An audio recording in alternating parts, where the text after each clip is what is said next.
vamos passar agora a palavra, na sequência aqui, para o Dr. Chau, que é professor associado da Medicina da USP, líder do grupo de pesquisa da USP em Telemedicina e Health no CNPq.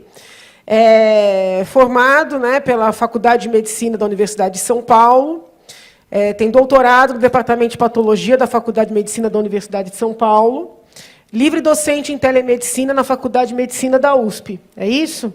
Muito bem. Então, o Dr. Chau, que aí já foi reverenciado, né, e referenciado por todos aqui nesse evento, eu passo a palavra ao senhor para suas considerações, agradecendo uma vez mais a presença e até o carinho com que me recebeu lá na faculdade, não só para falar de telemedicina, mas para falar de um programa importantíssimo que ele desenvolve em escolas públicas, né, e já fazendo com que os nossos alunos se sintam estimulados a cuidarem da própria saúde, da saúde da comunidade. Então, parabéns por esse trabalho também. Por favor, professor.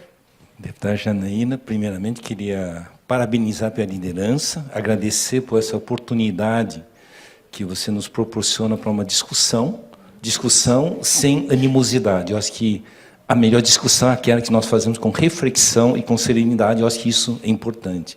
Queria cumprimentar todos os componentes da mesa, a todos que estão vendo presencialmente e aos que estão conectados. Bom, a primeira coisa que eu acho que a telemedicina é um processo que merece reflexão. Primeiro, só queria dizer que telemedicina não é nada novo. Na verdade, telemedicina é da década de 60, em decorrência da corrida espacial e da Guerra Fria. Nós é que estamos achando que é novo. Na verdade, telemedicina é anterior à internet e muito anterior à web. Então, esse é um primeiro ponto. O segundo ponto é que não existe uma divergência medicina e telemedicina. Na verdade, só existe uma palavra, chamada medicina. A medicina, lançando mão da telemedicina, ela tem a perspectiva de se tornar a medicina conectada, a medicina que abrange muito mais. É muito provável que nós vamos integrar muito mais serviços por um processo de agilização. Isto não é possível sem formarmos pessoas, sem promovermos educação, sem promovermos pesquisas continuadas, e não apenas sempre nós trabalharmos como tirando o atraso. Eu vou dizer, a minha primeira experiência com o CREMESP em telemedicina foi em 2003.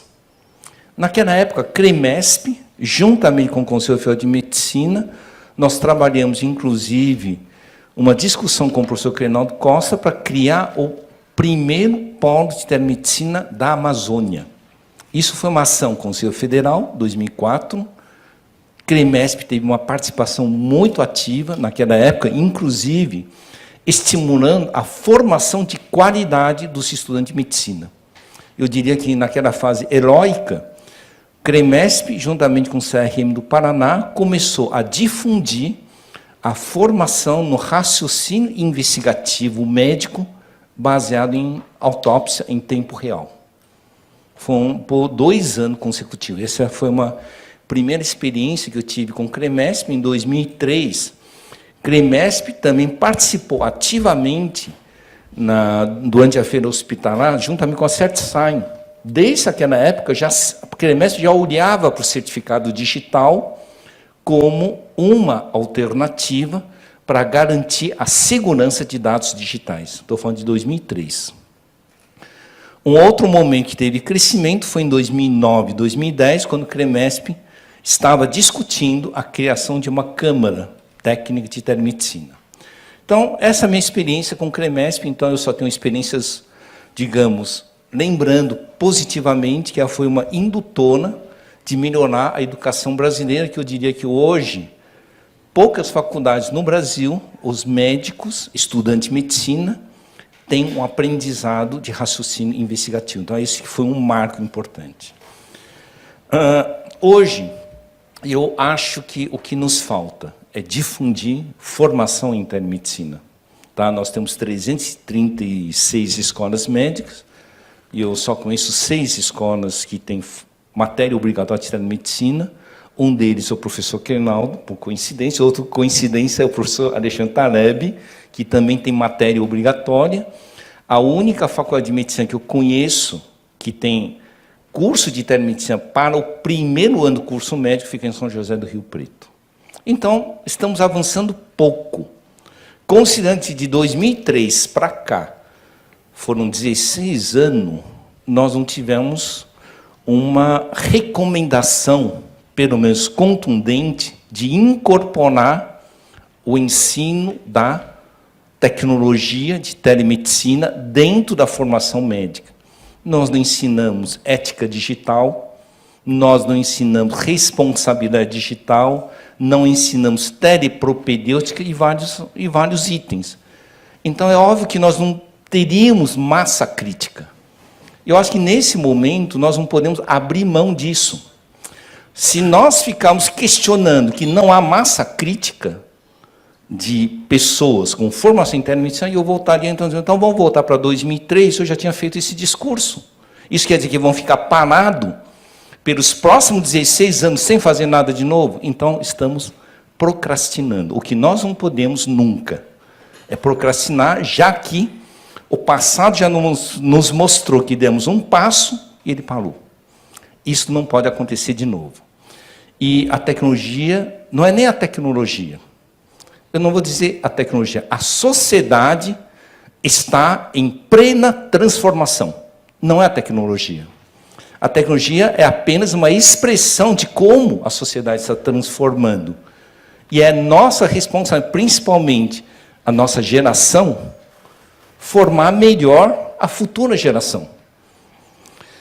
Outra coisa que eu sempre falo também para algumas pessoas, se nós sabemos que temos a possibilidade de ajudar alguém, nós temos recursos tecnológicos mesmo para ajudar, mesmo que seja parcialmente, e nós ficamos calados, sem fazer nada, vendo as pessoas sofrerem, estamos sendo omissos. E uma das coisas que nós não podemos ser nunca, como profissionais que cuidam do bem-estar das pessoas, não podemos ser omissos, mas também não podemos ser apressados. Então, nós temos que ser ponderados, mas nós não podemos procrastinar. Tá? Então, esse é um ponto que eu acho fundamental. A não procrastinação e desenvolvendo o que há de melhor para a redução do sofrimento das pessoas. Nessa quinta-feira eu vou estar no Rio de Janeiro, nós estamos discutindo já um outro ponto. Humanização. A humanização em saúde com telemedicina. E você sabe que muitas pessoas chegam e me dizem, Machado, telemedicina desumaniza. Eu falo, não, depende. O importante é toque. Eu falei, depende. Se eu estiver fazendo um atendimento psiquiátrico e saúde mental, não sei se o toque é ponto de humanização. Então, aí eu vou reforçar o que o doutor Endrigo falou. A sociedade de especialidade deviam falar mais, para que nós possamos construir em consenso as formas, não como regra, inclusive para formar melhor os residentes. Por que nós não construirmos os consensos para formar os residentes de como eles podem acelerar um plano de entendimento e formação? Então, a sociedade de especialidade deveriam estar participando como um processo educacional e formação de uma geração de médicos que sabem como lidar com um processo de acolhimento. E, às vezes, eu também pergunto, aumentar a eficiência não é humanização? Então, nós temos que ampliar a nossa perspectiva do que é humanização. Eu acho que a deputada Janina, ela disse um fato. Você recebeu um resultado de exame, fica 6 meses sem ninguém ver o exame para te dar um resultado. Isto é desumano.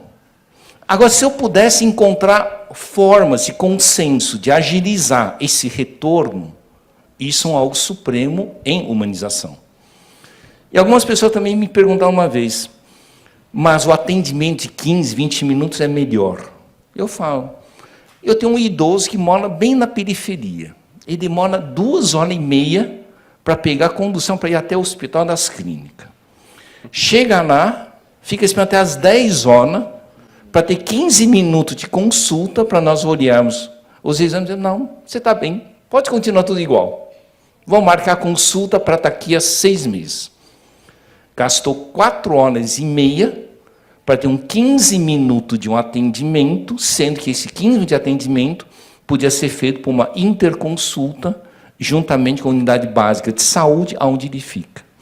Bom, em outras palavras que eu quero dizer, o que nós temos que agora estar trabalhando, que é 2 linhas que eu estou trabalhando, a chamada telemedicina de logística em saúde, onde nós não estamos apenas preocupados com o estabelecimento de padrões de qualidade de serviço, mas estamos criando o entendimento da cadeia de saúde, inclusive fazendo a detecção da jornada de dificuldade do paciente para ter um atendimento.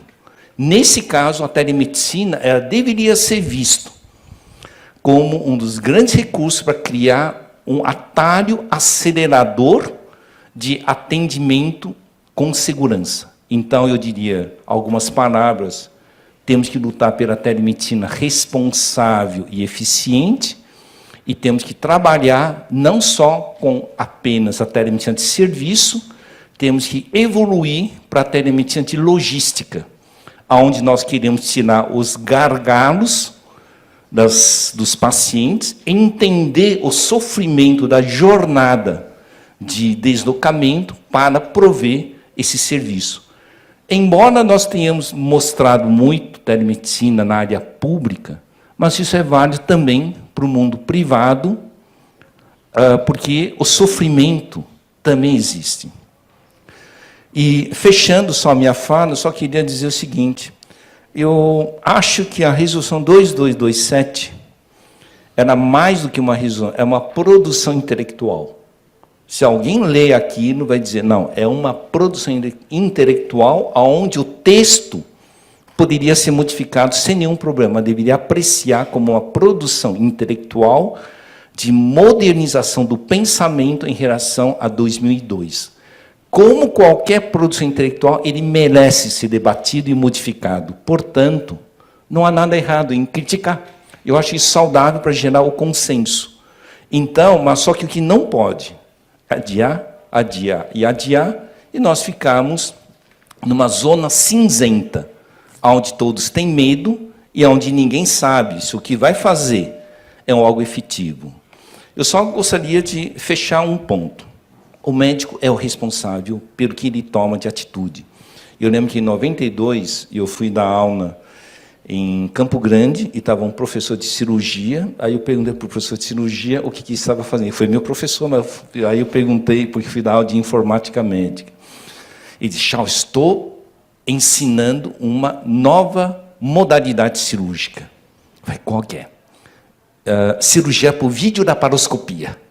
Isso vai revolucionar toda a cirurgia. Bom, a videolaparoscopia evoluiu. O que eu estou querendo apenas transmitir? Foi contestado, foi discutido, as pessoas foram contra, porém, cabe ao médico cirurgião assumir inteiramente a responsabilidade se ele optou por uma cirurgia videolaparoscópica e não optou por uma cirurgia convencional. Ele é responsável. Portanto, o médico que optar os seus cuidados ao seu paciente via telemedicina também tem que ser integralmente responsável e será ensinado a ele toda essa responsabilidade num tópico ética e responsabilidade digital. Portanto, todos os médicos, antes de fazerem uso da telemedicina, precisam fazer um curso. Não pode supor o que é telemedicina pelo que ele ouviu. Assim como é proibido qualquer um de nós que nunca tenha dirigido um carro entrar numa loja, comprar um carro e sair dirigindo, se nós não fizermos um curso em autoescola, não tivermos as nossas habilidades avaliadas e nós não tirarmos uma carta.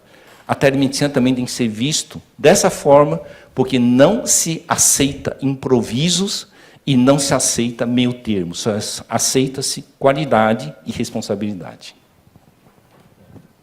Muito obrigada, professor Chau, pela sua